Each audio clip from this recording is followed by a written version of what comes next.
It started with a single slice of cake, uneaten, untouched, sitting on the edge of the trash can like it was ashamed of itself.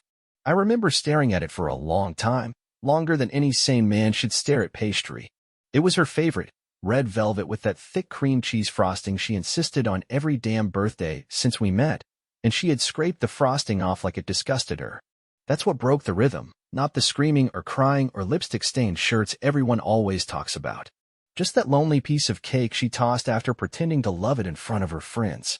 I was cleaning up after her early celebration. She claimed she wanted something small and classy, with just her girlfriends. No big deal, but it felt like a rehearsal dinner for a relationship funeral. The apartment was too clean. Not a single wine stain. Not a strand of hair out of place. Almost like she'd hired a cleanup crew to erase the night. But they'd forgotten one clue, the lipstick-smudged wine glass left in the bathroom. Just one. Hers was in the kitchen sink. I picked it up, examined the color. Not hers. She only wore matte nudes and browns. This was bright red, slut red, the kind that left a mark when it wanted to. I put it back carefully. I didn't jump to conclusions, didn't go full detective mode. I just waited. I started watching instead of speaking. I noticed she stopped talking about her sister, Hannah. Used to be inseparable, always texting each other, always gossiping. Then nothing. Like the line had gone dead. I asked once where Hannah had been lately, and she muttered something about a disagreement, hormones, period crap. I didn't press. Just stored it. That night, I pretended to fall asleep on the couch. She thought I was out cold. Around 1:40 a.m., I heard the soft buzz of her phone vibrating on the charger. She picked it up quietly and tiptoed into the bathroom. The door clicked shut, but not all the way. I let my body rise slow and quiet like mist and walked over. From the hallway, I could hear her whispering, "No, he's asleep. I miss you too. You were amazing earlier." My mouth didn't go dry. My hands didn't shake. I just exhaled. Like the body finally accepted an infection the soul had felt weeks ago. She came back out 10 minutes later, saw me, asleep, and kissed my forehead. I almost laughed. I let her kiss me like she hadn't just erased 7 years of marriage with a few breathy sentences. Over the next few days, I noticed patterns, new perfume she never wore for me, new lingerie she never wore with me, and that weird glow in her cheeks she used to have back when we were still teenagers sneaking around in my parents' basement. She had the nerve to look alive again. Like someone else had flipped her switch back on. She mentioned Hannah exactly once more, in passing, something about her being too busy to attend the birthday dinner. I nodded and changed the subject. Because I knew. I knew who the red lipstick belonged to. I knew why my wife had been avoiding mirrors lately. I knew because I found the photo. It wasn't sent to me, of course. It was a stupid moment. Her phone was open on the counter, playing music on Spotify while she cooked. A new text popped up from Hannah. No name, just H. But the preview showed a blurry photo of two people in bed, clearly naked, clearly sweaty, clearly not shy. I clicked it. It opened to a full-resolution shot of my wife, half laughing, half naked, with Hannah spooning her from behind like some twisted goddamn romantic comedy promo. There was a caption, too, still thinking about last night. The kitchen smelled like garlic and betrayal. She turned and smiled at me like nothing had happened. I smiled back. Because now it was time. Time to plan. Time to become silent and still. Time to sit in the center of the storm while everyone else danced around the edge of it. I thought about that red velvet cake. About the slice she couldn't finish. The frosting she scraped off like it made her gag. I would make her gag again, but this time, it wouldn't be from sweetness. I'd make sure her 30th birthday was something unforgettable. Because what's a birthday without a little surprise? And I had the perfect one in mind. Our life was the kind people envied from the outside, clean apartment, coordinated outfits on holidays, matching coffee mugs with our initials, date nights posted just often enough to prove we still had it. I worked a solid job, brought home flowers twice a month, cooked on Sundays, and still kissed her goodnight even when she pretended to be asleep. She always said she loved how I made her feel safe. And I believed that. I believed it right up until she stopped laughing at my jokes. Not all at once. First it was the soft chuckle being replaced by a polite smile. Then came the moments where she looked at me while I spoke, nodded, blinked, responded, but her eyes weren't really there. Like she was rehearsing a script she no longer believed in. I brushed it off at first. Everyone goes through phases. Stress. Hormones. Work drama. But then came the gym. Out of nowhere, she wanted to reclaim her body, started waking up early to do hot yoga, then staying late for stretch sessions that never made her any more flexible in bed. New clothes started arriving, dresses that didn't look like they were made for walking, heels that screamed for attention, and lingerie I never got to see outside of the laundry basket. I asked once if she was planning a trip I didn't know about. She laughed, told me I sounded insecure, and started throwing around words like boundaries and autonomy like she'd swallowed a therapist's Instagram feed. The irony wasn't lost on me. I was the one who had always encouraged her to grow, to take time for herself, to chase things outside of me. But now she was sprinting into a future that didn't have space for two. She said she was thinking of starting a blog. Then it became a podcast. Then it wasn't about creating. It was about connecting with women who get it. I didn't get it. She stopped sharing details. Used to be she'd tell me every little thing, what her friend wore, who said what at work, the funny meme she saw. Now it was fine, and you wouldn't understand. She began locking her phone, changed her passwords, started taking it into the bathroom like she was afraid it would confess something if left alone for too long. Her texts were quick and typed low, thumbs moving like guilty little dancers.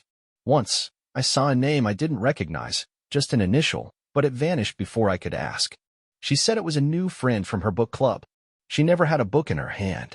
She'd come home late smelling like perfume that didn't belong to her, the kind that tried too hard, like it had something to cover up. When I asked what she'd been up to, she'd smile and say, just needed some time alone with my thoughts. I wanted to believe that. I wanted to believe in the woman who used to cry when I left for business trips, who used to wait up for me with a glass of wine and a stupid reality show paused on the screen. But she didn't wait anymore. She went to bed early, turned away from me in silence. I stopped trying to spoon her because she tensed every time like I was interrupting something sacred. She started journaling, but not in the cute way she used to with stickers and doodles. This was hidden. Serious. I only saw it once, half pulled from her purse, a dark leather thing with pages that curled at the corners like they'd been flipped through again and again. When I asked what it was, she just said, "It's private. It's helping me heal." Heal from what? I wanted to ask, but the silence between us had grown into something so wide, so volatile, I wasn't sure it could take the weight of real questions. She made a new friend, a woman I'd never heard of before, some lifestyle coach who she started seeing every week. She never invited me, never talked about the sessions. But after each one, she came home looking higher, like she'd leveled up emotionally, spiritually, like she was being pulled upward and I was just another piece of baggage slowing her down. She started editing her social media. One by one, the photos of us began disappearing. Not all of them, not enough to raise red flags, just enough to make it seem like maybe, just maybe, I was a supporting character in her feed instead of the lead. Then she made her account private. "Just want to protect my peace," she said when I noticed. I nodded. Because what else could I do? I told myself I trusted her. I reminded myself of the years we had built together, the inside jokes, the anniversaries, the tears we'd shared through losses and wins. But something had cracked. And once something cracks, you can't unsee it. I started sleeping lighter, listening to her movements in the dark, watching her through the reflection in windows. Not because I was paranoid, but because every part of me, every gut instinct honed by years of knowing her rhythms, screamed that something was slipping away. She still smiled, still kissed my cheek in public, still played the role, but her smile no longer included me. It stretched across her face like it belonged to someone else. And I, still pretending not to notice, stood quietly at the edge of it all, waiting to see just how far she was willing to go to become someone I didn't recognize. It was a Tuesday, nothing special, just a regular midweek blur where you come home tired, hungry, and ready to sleepwalk through another evening of polite silences and routine gestures. She had said she was going to her book club again, something about a new novel on feminine archetypes and reclaiming power, whatever the hell that meant.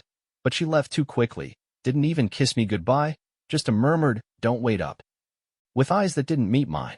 I was halfway through reheating leftovers when her iPad lit up on the coffee table, forgotten in her rush, and I swear it buzzed like it was choking on something.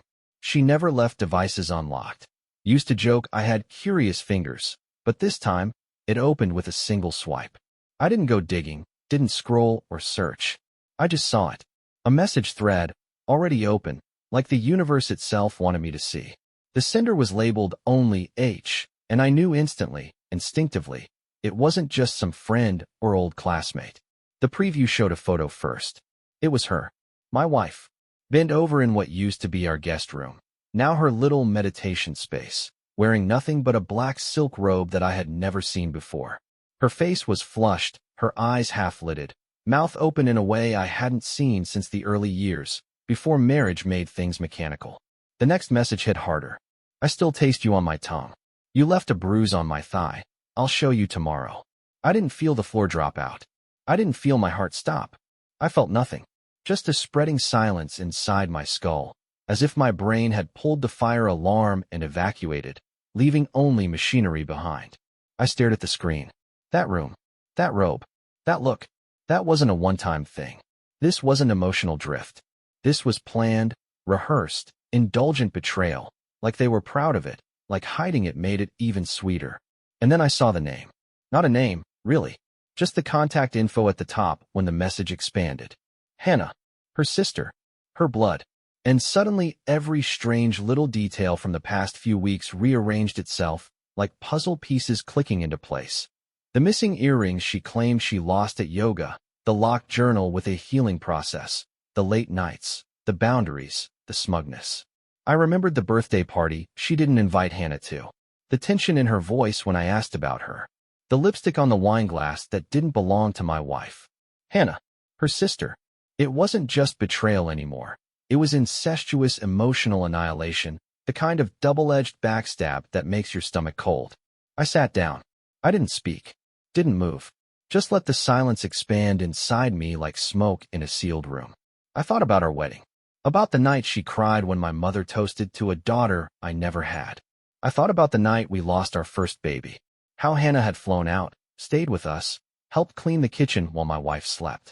I remembered thanking her, hugging her, telling her she was family.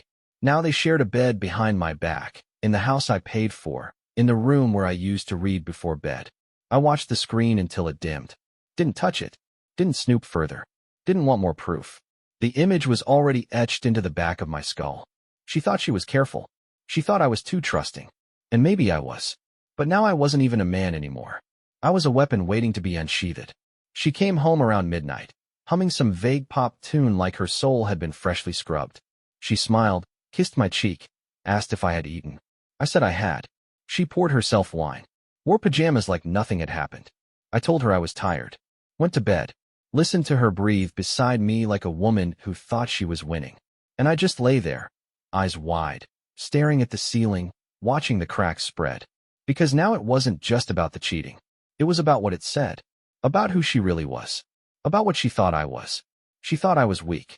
She thought I'd crumble, beg, cry, scream. But I wasn't going to do any of that.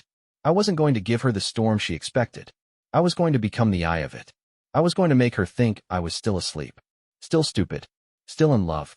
Because the best part of a slow death isn't the pain. It's the silence before it. I became a ghost in my own home. Not the kind that haunts, but the kind that listens, waits, learns. She thought I was drifting, thought I was emotionally numb from overwork or boredom, maybe even grateful she was finding her truth elsewhere. But I was calculating every word she said, every gesture, every subtle deviation in her rehearsed excuses. I started with the small things, the things she'd never think to hide. Our joint calendar still linked through the cloud. She'd blocked notifications on her phone, but I hadn't. So when she marked therapy session on a Thursday evening, I drove to the address she listed. A strip mall. No therapy office in sight. Just a wine bar and a boutique hotel. I didn't confront her. I just noted the time she walked in, alone, in heels too loud for someone seeking emotional clarity. She told me later that night the session had been draining, said she cried, said the therapist suggested a break from male energy for a week. I nodded, handed her a tissue, and took mental notes. The next step was more delicate. I created a fake Instagram account. Not to message her, but to follow Hannah's fitness page. She'd gone private months ago, probably under the illusion of privacy, but a new account with photos of fake abs and motivational quotes got through. I studied her captions. No direct evidence, but patterns emerged, posts tagged in neighborhoods far from her own, uploaded late at night after my wife's solo walks. Then came the comment, "You looked stunning last night, Red Heart," posted at 2:11 a.m. on a Friday. I waited 2 days, casually mentioned that I saw Hannah post a cute photo. My wife blinked too hard. Said, "Oh, I haven't talked to her all week." I asked if everything was okay between them. She shrugged, said they'd grown apart. That's when I knew. When liars go vague, it's because they don't know what story they've told last. I started asking questions she didn't realize were questions. Do you still have that blue lace dress? The one from your sister's party? She said yes, but I'd found it balled up in the trunk of her car weeks ago, stained, smelling like cheap hotel soap and vanilla body spray. Did you end up getting lunch with that friend from yoga? I asked. She nodded, said it was fun. There was no lunch. I'd sent a DoorDash order to that friend's apartment an hour before, said it was from her secret admirer. She was home, alone, confused. I knew, because I'd used one of my old burner accounts to chat with her during delivery. She even sent a selfie. Meanwhile, my wife claimed they split a salad and talked about chakras. I learned to study her reflection more than her face. When she looked in the mirror, she never smiled anymore. Only adjusted. Fixed her hair, touched her lips, twisted her body slightly to examine it. It wasn't vanity. It was choreography for someone else's eyes. I took it further. Downloaded an app that synced with our Wi-Fi. It showed every device connected. Every time she was out, Hannah's phone was still logging into our network from time to time. The signal would spike for a few hours, always when I wasn't home. I set the trap. I told her I'd be away for work overnight, an emergency project in another city. She kissed me on the way out, told me to be safe. I drove 2 blocks away, parked, and waited. Hours passed. At 11:07 p.m., Hannah's phone lit up again on our Wi-Fi. I had cameras, but not inside. Not yet. So I used sound. Left my old phone charging in the living room, recording. Picked it up the next morning, after the signal dropped. Listened to 2 hours of laughter, wine glasses, moaning. It was intimacy. Conversations. Inside jokes I hadn't heard in months. She told Hannah she sometimes imagined us dead, me, gone, forgotten, so she wouldn't feel guilty. That was the part that hit me. Not the betrayal, not the deception, but the way she painted me as disposable in order to justify her indulgence. I backed up the audio, stored it in 3 separate drives, 2 hidden in the house, 1 at work. I wasn't angry. I was surgical now. I watched her more closely, how she typed, who she paused to reply to, when she smiled without meaning it. I learned her rhythms better than she knew herself. When she lied, her right hand rubbed her thumb against her index finger. When she told a partial truth, she tilted her head slightly, like framing herself. I baited her, asked about weekend plans she hadn't told me yet, and watched her stumble through answers as Hannah texted her in real time. I could see it in the way her phone lit up while she tried to improvise. She had no idea I was watching from every angle. She still thought I was blind, broken, maybe even quietly forgiving. She didn't know I had mapped every lie, traced every route, cataloged every betrayal. I wasn't guessing anymore. I wasn't hoping for her to come clean. I was counting down. Because now I had everything. All I needed was the perfect moment to make her think the world still turned in her favor, right before I ripped it out from under her.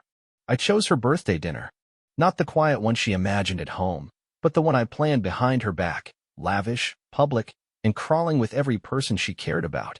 I booked the rooftop of that downtown lounge she always said looked too expensive for us, then told her it was a last-minute surprise from my work, a client-hosted event where partners were welcome.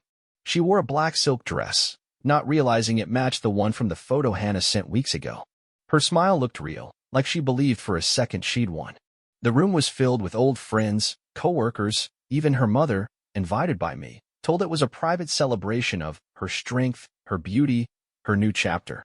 Everyone clinked glasses, laughed, unaware of the surgical strike about to drop. Midway through dinner, just before dessert, I stood to make a toast. She reached for my hand. I let her take it. Looked her straight in the eye as I said, I want to thank you, truly, for showing me what love isn't. The room chuckled nervously. She squeezed my hand, confused, smile twitching. I lifted my phone, tapped a screen, and the projector behind us flickered to life.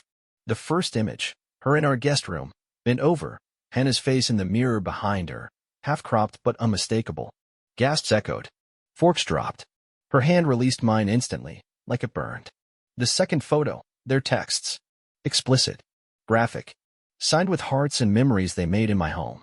She stood slowly, face drained of blood. It's not what it looks like, she said, voice shaking, hands fluttering in the air like she could sweat the images away. I didn't move. So explain it. Her lips trembled. We were just experimenting. It didn't mean anything. Her mother looked like she was about to vomit. Friends began to whisper. You know things haven't been great between us. You shut down. You stopped caring. I needed someone. Her voice cracked, looking around for sympathy that wasn't there. You pushed me away, she added, desperate now. You always wanted control. Hannah understood what I was going through. I tilted my head. So you slept with her? In my house? On the couch we picked together? While telling me you were healing. The next slide came up, a screenshot of her telling Hannah she felt guilty watching him sleep after what we did. Her hand flew to her mouth. This isn't fair, she said. You planned this. You set me up. I stepped closer. My voice never rose. No. I observed. I listened. I waited. You wrote the script. I just chose the stage. The mocking smile crept up then, a desperate pivot. Fine, she said. You caught me. Congratulations. But let's not pretend like you've been perfect. You were so dull, so predictable. It was like living with furniture. I let the insult hang in the air. Furniture doesn't bleed when it's betrayed. She laughed, short and cruel, masking the shake in her hands. What? You want to embarrass me? Is this about revenge? I didn't flinch. No. This is about truth. You've been lying to everyone. I just wanted them to meet the real you. Silence. Her face crumbled. The room was dead quiet, the kind of silence that hums, that buzzes with held breath. You don't get to do this, she said, voice trembling now, breaking apart. You don't get to decide when the curtain falls. I leaned in, close enough for only her to hear. I didn't drop the curtain. You set the fire backstage. She stood there, exposed, shaking, mascara starting to smear under her eyes. Her mother had her hand over her mouth. One of her friends excused herself, clearly fighting the urge to bolt. I watched her look around for someone, anyone who might step in, who might still be on her side. But they were all just watching. Not judging. Just watching. Like she was a new exhibit. I didn't leave. I sat back down at the table, picked up my fork, took a bite of cake. She stood there, breathing like she was underwater, panic starting to bloom behind her eyes. I didn't say another word. I didn't need to. The room did it for me. The shame, the confusion, the silence that followed her every breath, it spoke louder than any insult could. And so we stayed there, the tension curling around us like smoke, both of us still in place, still smiling at the table set for a celebration, now turned funeral. And I just kept eating. The days that followed weren't loud. They were quiet, surgical, precise, the kind of silence that makes people scream just to feel like they still exist. She came home the night after the dinner wrecked and stripped of all her charm, her voice brittle, breath shallow, eyes bloodshot like she'd been practicing the role of the devastated wife in front of a mirror all night. The moment she stepped through the door, the facade cracked. You humiliated me, she spat, not even trying to dress it up. You ambushed me in front of everyone I love. I didn't look up from my laptop. I exposed you. You humiliated yourself. That landed. She froze, jaw tight, hands twitching like she didn't know whether to cry or throw something. You don't understand what it was like living with you, she hissed. You smothered me. You drained me. I was disappearing. I finally turned to face her, calm as stone. And instead of leaving, you crawled into bed with your sister. That's not survival. That's cowardice. Her mouth dropped open, but no words came out. She wasn't used to me cutting clean through her with no emotion.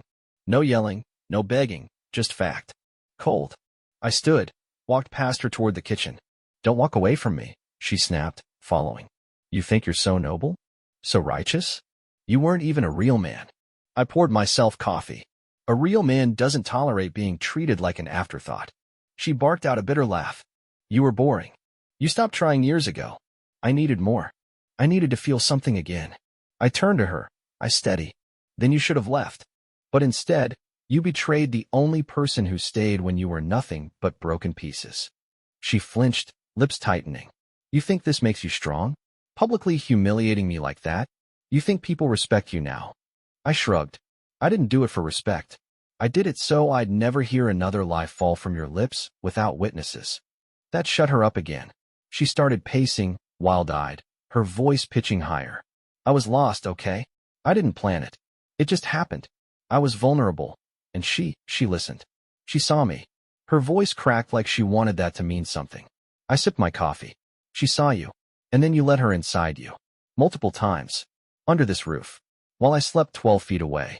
Her face went pale. You're disgusting, she hissed, trying to reclaim the upper hand. You're cruel. I met her gaze. No. I'm awake. For the first time in years, I see exactly who you are.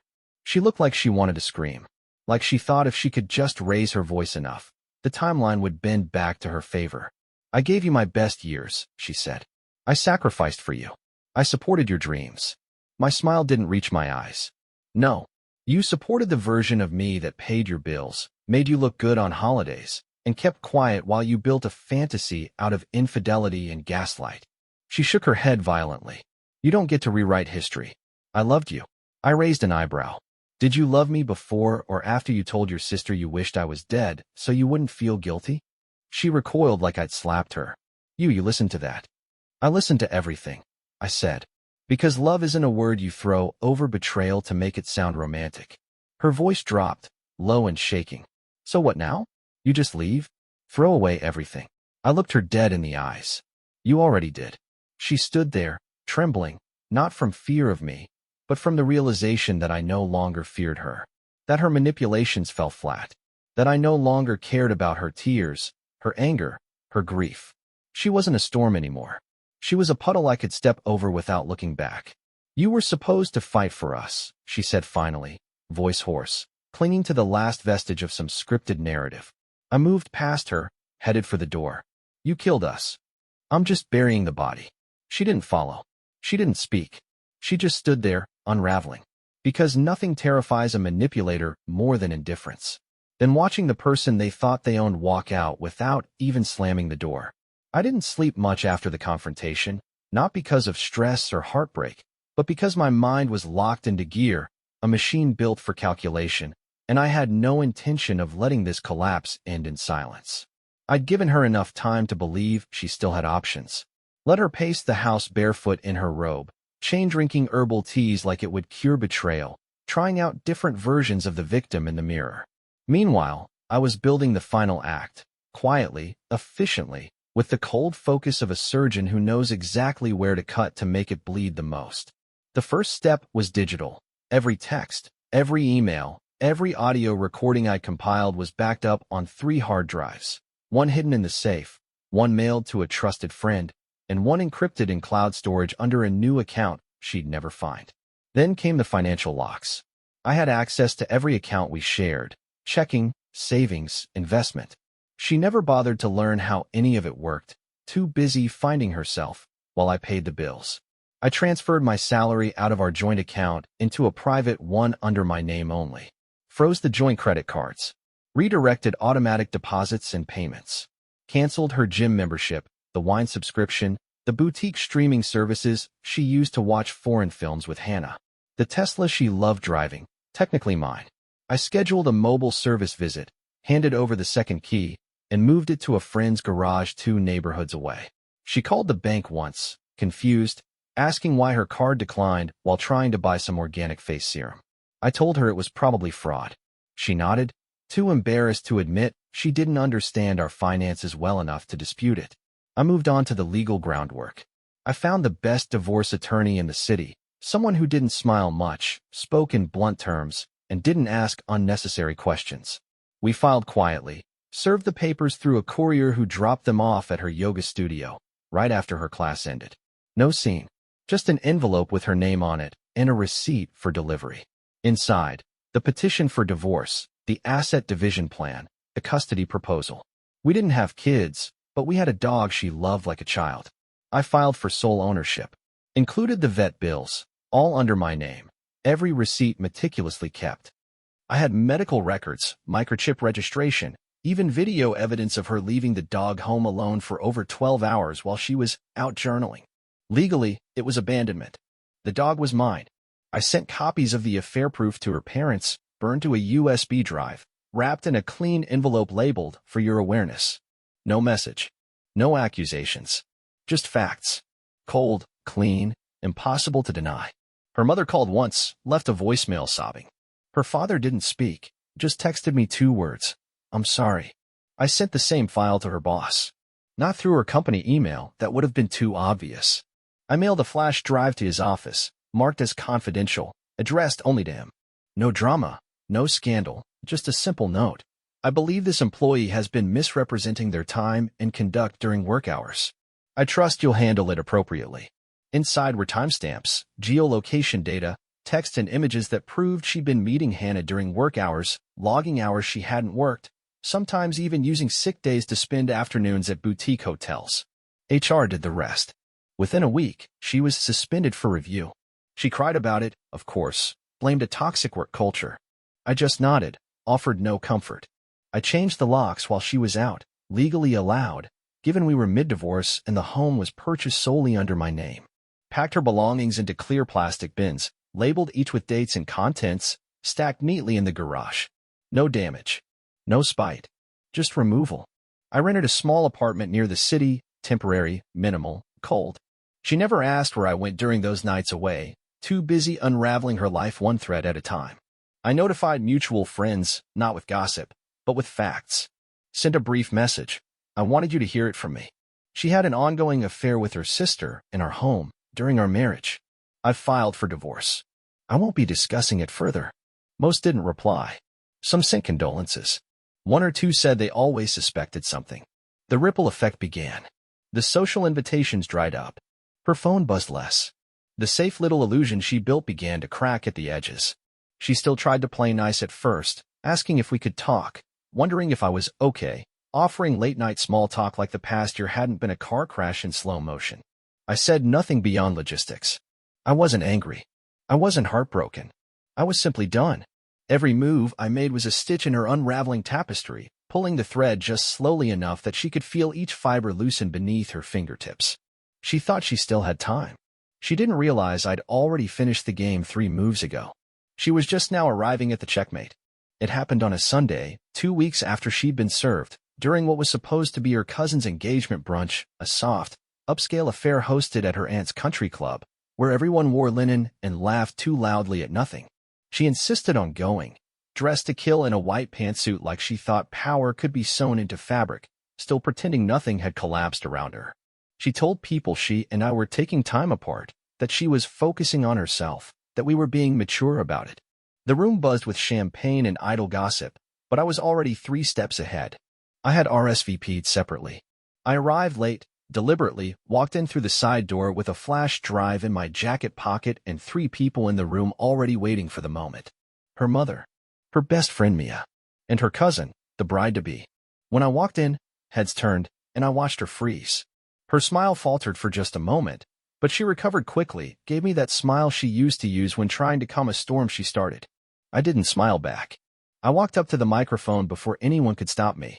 The groom's brother had just finished a lame speech about love and fate, and I stepped into the silence that followed like a blade sliding through soft skin. Before the next toast, I said calmly, I'd like to offer something personal. A lesson, really, about what betrayal looks like dressed as growth. I turned to face her. This one's for you. And with a single nod, Mia, seated at the corner, tapped the projector remote. The screen flickered to life, and there it was. The text messages first, cropped, magnified, with names clearly displayed. My wife's name. Her sister's. Flirty. Filthy. Strategic. Then the photos. Timestamped. Location tagged. Her in our home, in our guest room, in that black robe. Her with Hannah, bodies entangled, faces unmistakable. The crowd gasped, hands flew to mouths, someone dropped a glass.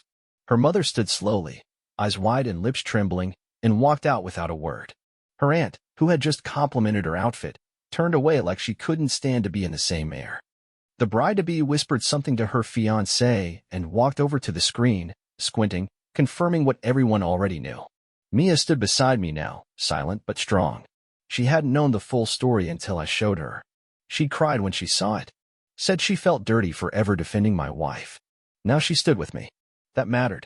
My wife, no, the woman who used to be my wife, stood frozen, hand on her wine glass, white knuckles glaring against the stem. She let out a laugh, weak, brittle. This is a joke, she said, voice wobbling. He's trying to humiliate me because I wanted space. This is manipulation. It's a smear campaign. No one laughed. No one smiled. You all know how he is, she added, desperate. Always quiet, always watching, always judging. This is what he does. He collects things. Twists them. He's not innocent. He pushed me away. She stepped forward. Tell them. Tell them you weren't there for me. I didn't move. I didn't speak. I just looked at her. She pointed at me, voice rising. Tell them how cold you were. How did you were in bed. How you never touched me. How I had to beg for attention. Her voice cracked then. Her lip trembled. The tears started. I was lonely, she whispered. I was so lonely. No one reached for her. No one comforted her. Because the truth had already spoken louder.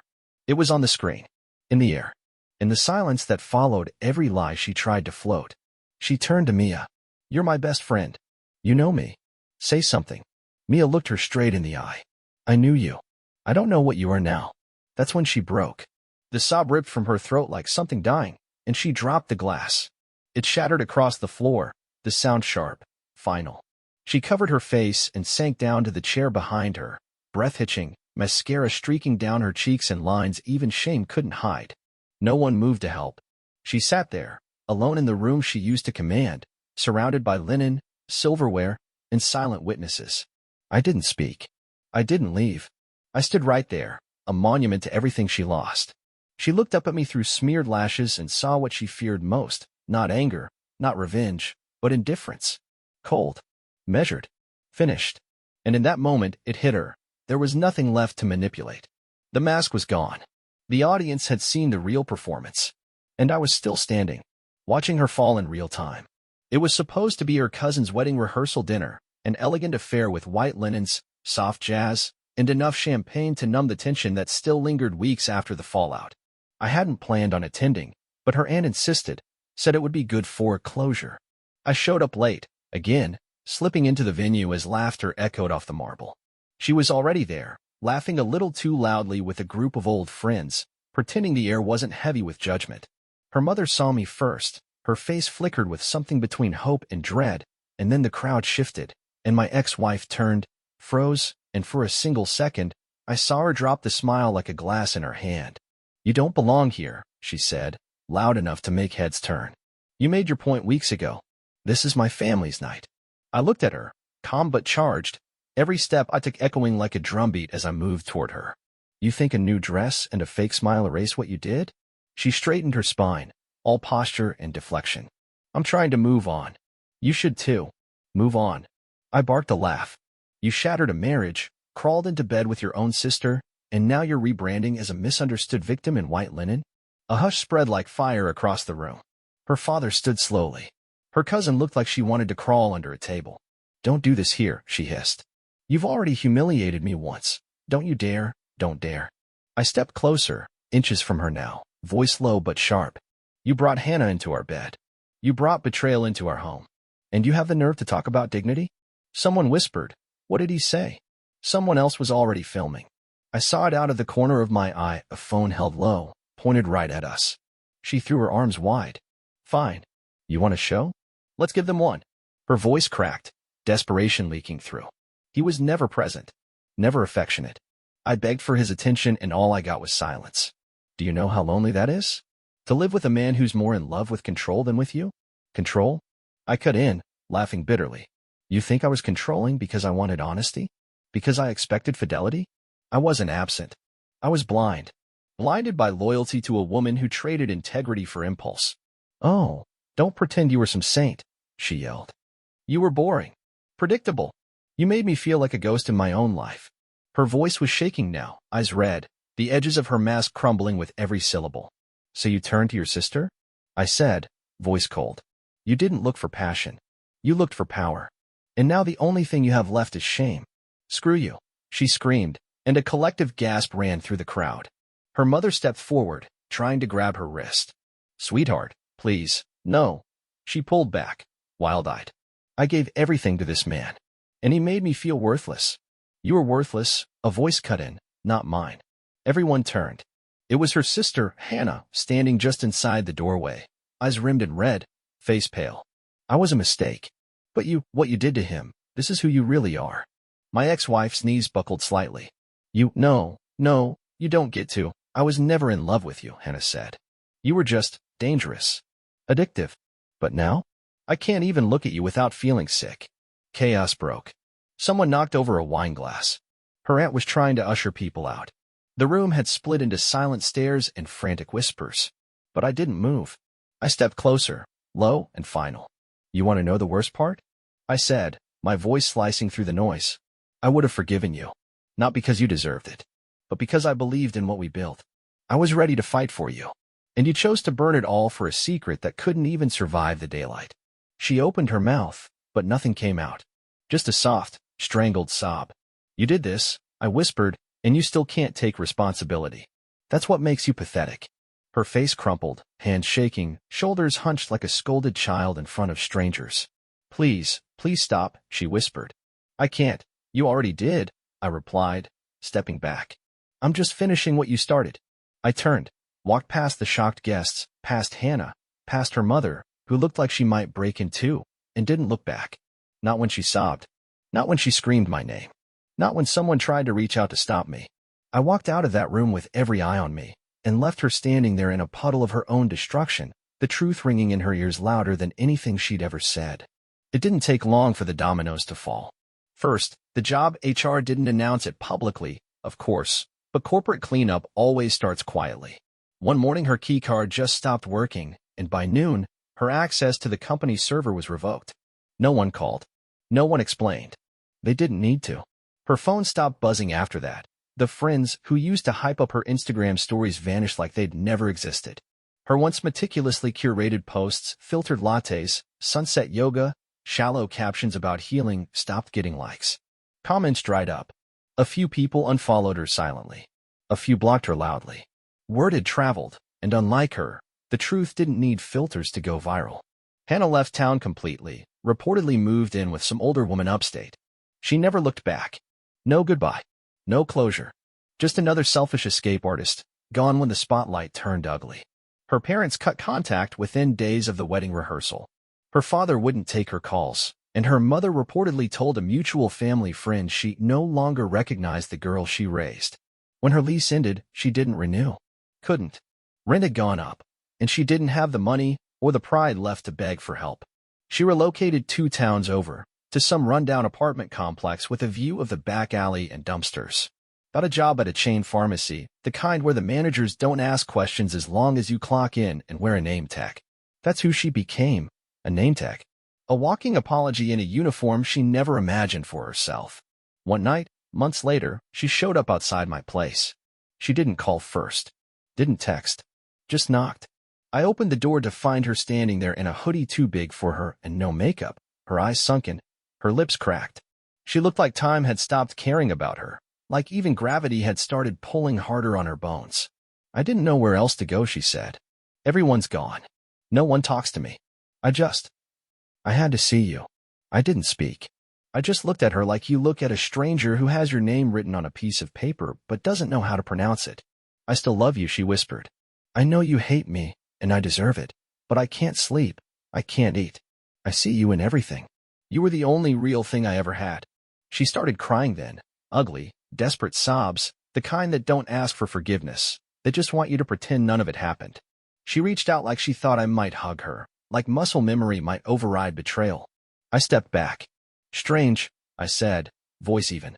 I don't even remember your name anymore. Her face broke like glass under pressure. She stumbled back, hand over her mouth, and for the first time, she didn't have anything to say. No lie. No twist. Just silence. I closed the door without looking back. No slamming. No flourish. Just an end. And that's where she stayed. In the past. In the wreckage. In the story she authored with every lie, every breathless whisper in the dark, every moment she chose herself at the cost of everything else. Me? I moved on. Quietly. Fully. And I never looked back. Thank you for listening to my story. Now I want to hear from you. Where are you from, and did you enjoy the ride?